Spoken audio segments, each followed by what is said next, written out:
Pack your instruments, you're off the tour, tonight. Little Richard's voice cut through the confusion on stage. The song had stopped mid-verse.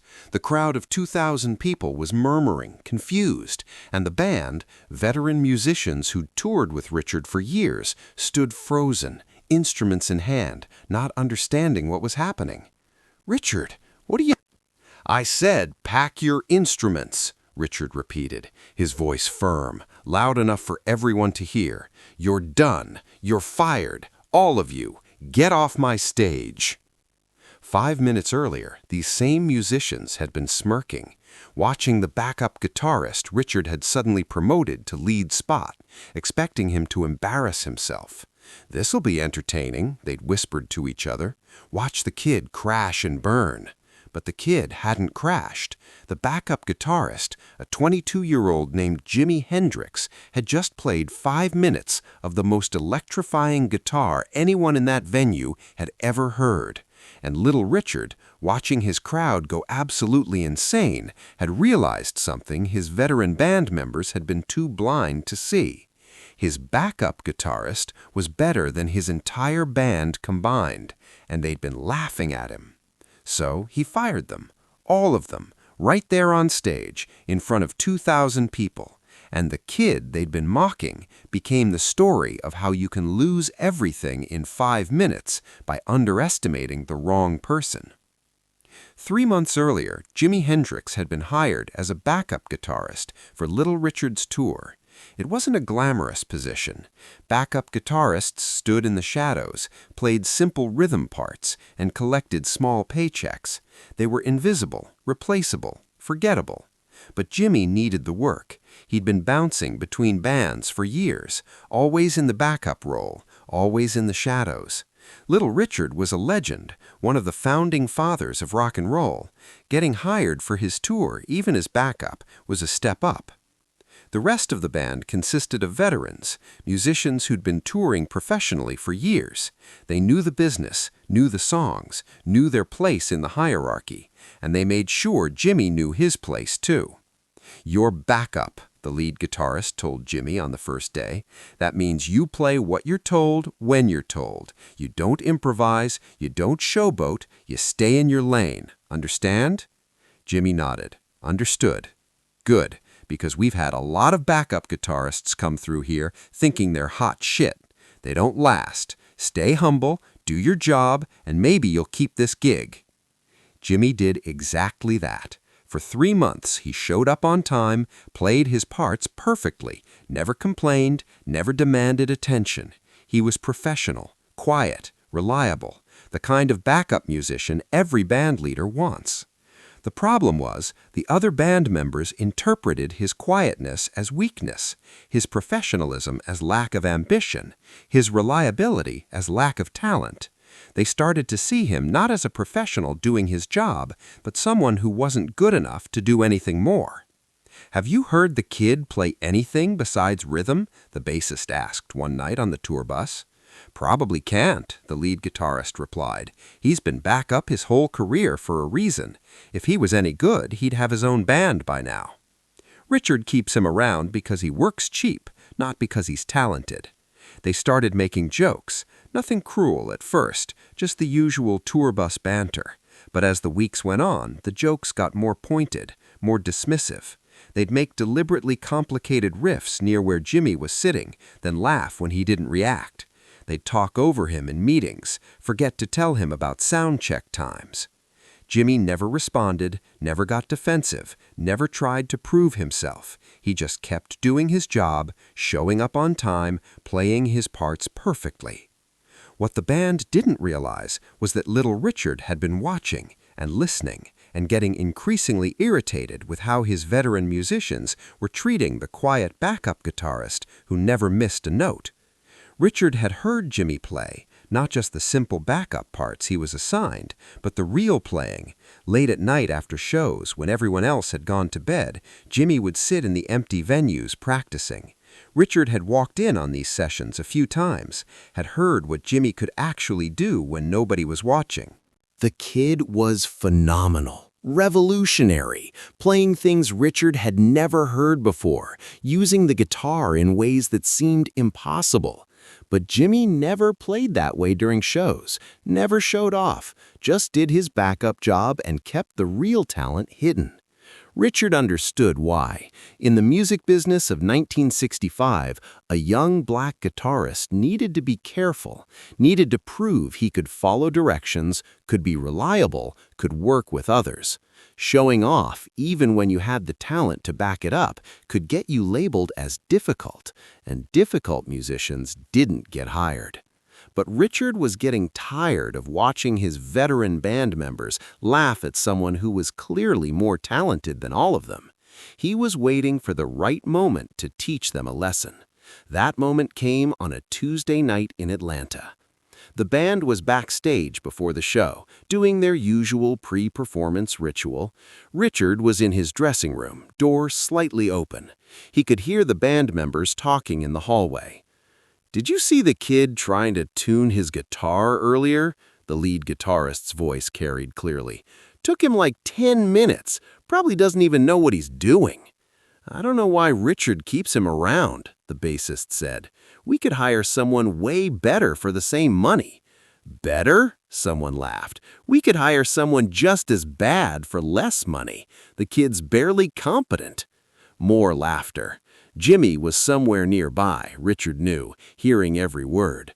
But as always, the kid said nothing, just took it, let them laugh.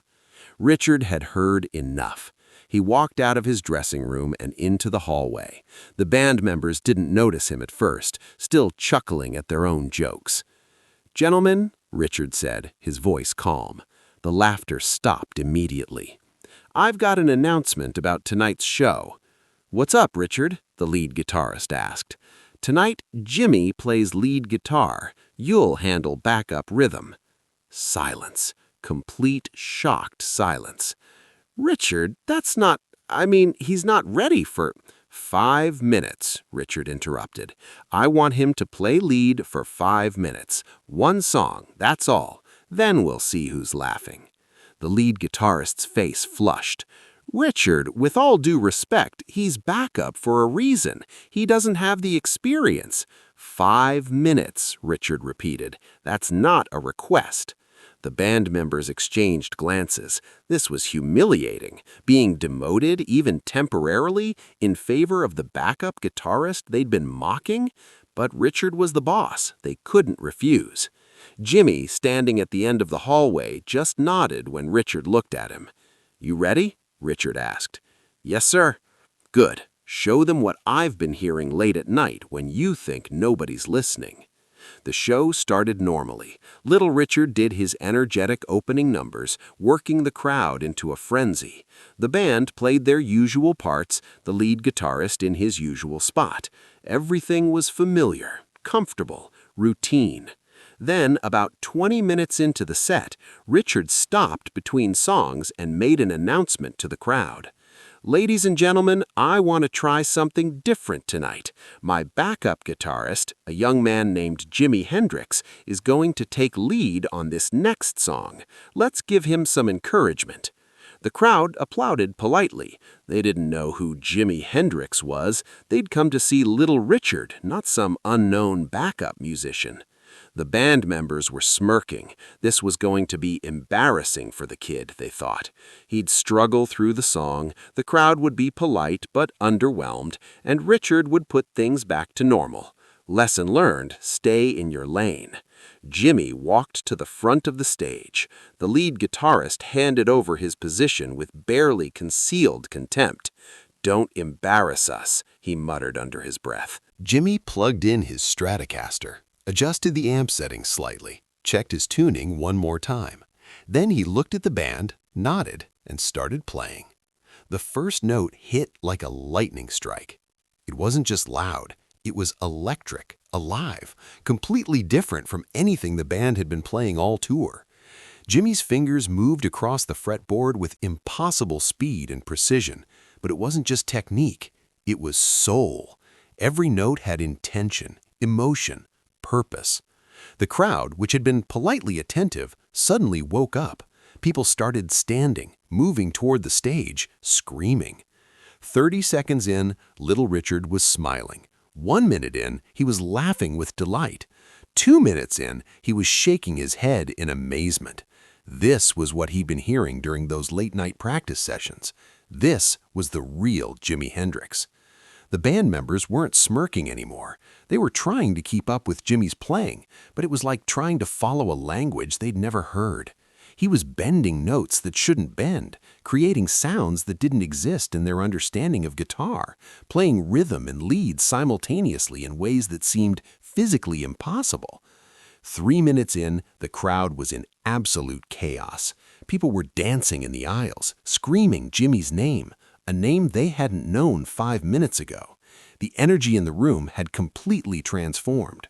4 minutes in, the band's lead guitarist had stopped playing. He was just standing there, watching, realizing in real time that he'd been mocking someone who was operating on a completely different level, that all his years of experience meant nothing compared to what this kid understood about music. 5 minutes in, little Richard had seen enough. Not because Jimmy was struggling, because Jimmy was proving a point so completely that there was no question left to answer. Richard stopped the song mid-verse, walked to the front of the stage, and did something nobody expected. "Pack your instruments," Richard said, looking at his veteran band members. "You're off the tour, tonight." The crowd went silent. The band froze. "Richard, what are you talking about?" the bassist asked. "You've been laughing at this young man for 3 months," Richard said, his voice carrying through the venue's sound system. Every person in the audience could hear him, making jokes about him, dismissing him, while he's been professional, punctual, and perfect every single night. And you know why he didn't show you what he could really do? Because he's a professional, because he was doing the job he was hired for. The band members' faces were red. They were being fired publicly in front of 2,000 people. "But I've heard him practice late at night. I know what he can do. And I just gave you 5 minutes to see it too. Now you understand what I've been seeing all along. This young man is better than all of you combined, and I'm tired of watching you disrespect him." Richard turned to Jimmy. "You're lead guitarist now. Full position, double the pay. You've earned it." Then he turned back to the band. "And you're done. Pack your instruments and get off my stage. I'll have your final paychecks sent to your hotels."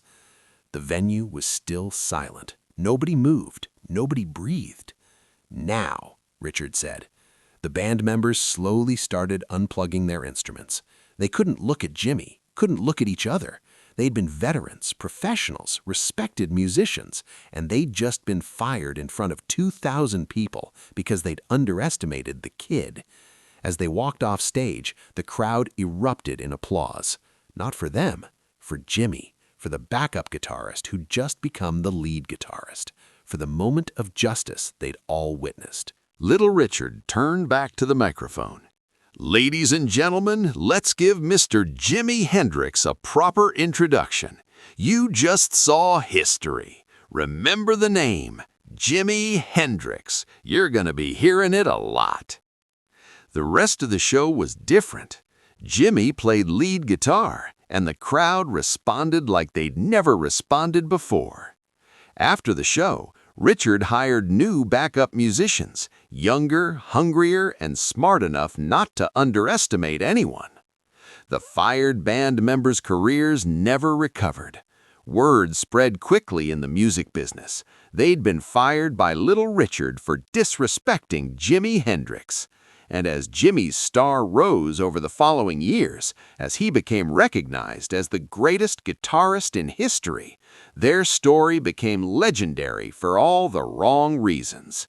They became the cautionary tale, the example of what happens when you judge someone by their position instead of their ability, when you laugh at someone because they're quiet instead of listening to what they can do, when you let ego and seniority blind you to talent that's right in front of you.